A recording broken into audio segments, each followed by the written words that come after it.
Hi, Stacy Rothgeb, MBA student at the University of Denver. I'm talking about the session Climate Tech Reaches Net Zero by 2050.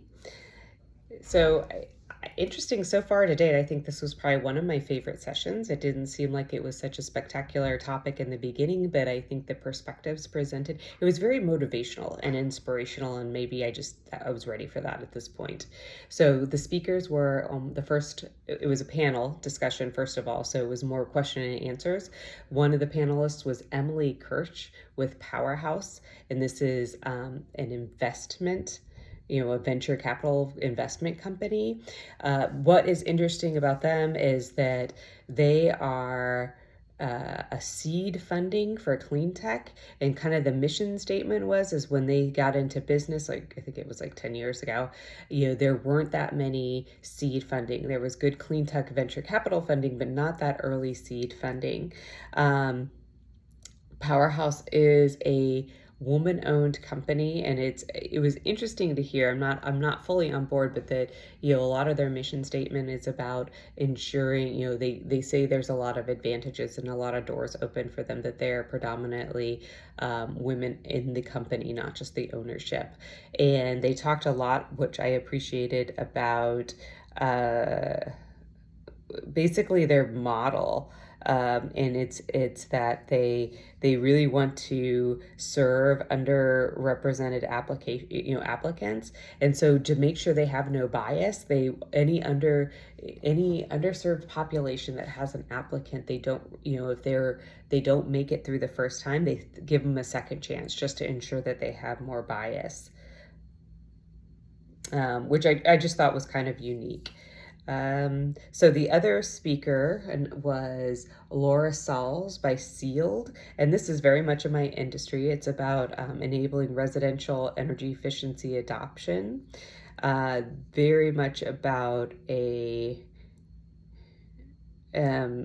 solutions focused, to that, and it's retrofit, so that kind of curator model of one-stop shop to help, and I feel like I need to go look more into it, because she didn't talk a whole lot during this presentation. But Laura Sauls, it seems like, is pretty much an up-and-comer. I know that she was in the Forbes top 30 under 30, so top 30 under 30 years old, so a young up-and-comer.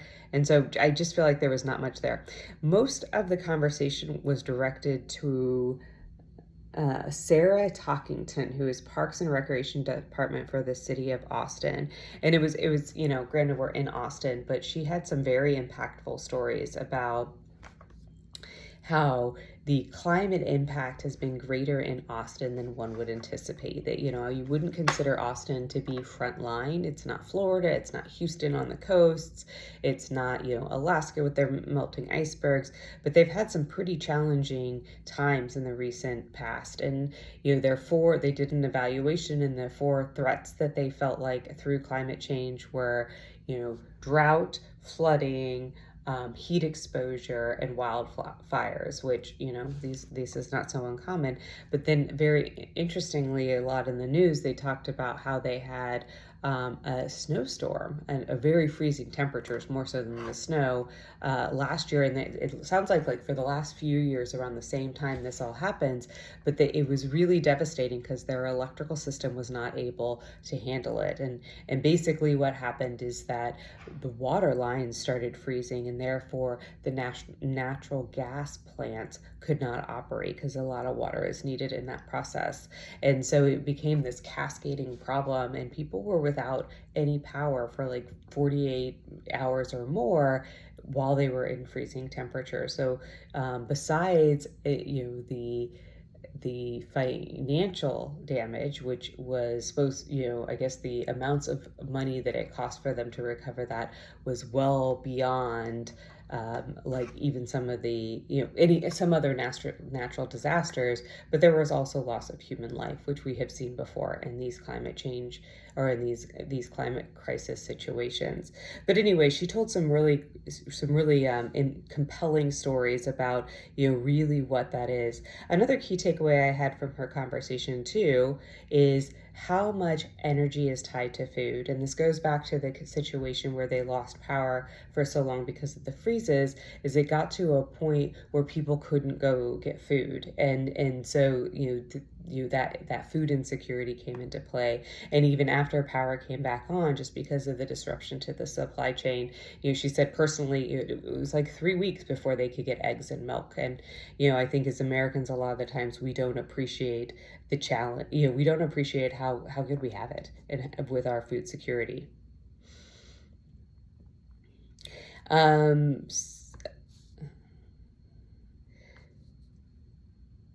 So another thing that I found very interesting, that